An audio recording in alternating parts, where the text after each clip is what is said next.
तो hello guys, कैसे उम्मीद करते हैं कि आप लोग अच्छे होइएगा। जी हाँ दोस्तों, बता दें कि अवधेश प्रेमी जी का कल सुबह बहुत ही बड़ा गाना है। कल अवधेश प्रेमी ऑफिशियल चैनल के माध्यम से रिलीज होने वाला है दोस्तों।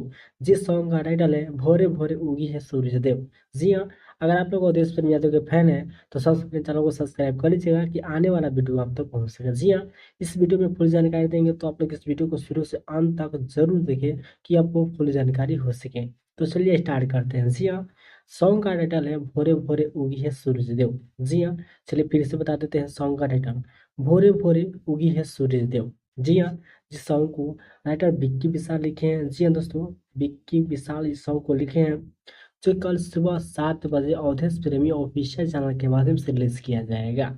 जी हाँ, कल सुबह 7 बजे इंतजार करिएगा आप अवधेश प्रेमी जी के गाना सुनने के लिए। जी हाँ, काफी शानदार सॉन्ग है। जी हाँ, वीडियो आएगा दोस्तों डायरेक्ट इस सॉन्ग को भोरे भोरे उगी है सूरज देव। जी हाँ, कल सुबह आप लोग इंतजार करिए अवधेश प्रेमियल जी का काफी शानदार सॉन्ग है। 2024 की एकदम फाड़ू ब्रांड लेवल का छठ सॉन्ग है। कल सुबह इंतजार करिए 7 बजे अवधेश प्रेमी ऑफिशियल चैनल के माध्यम से। तो चलिए मिलते हैं नेक्स्ट वीडियो में, तब तक के लिए बाय दोस्तों।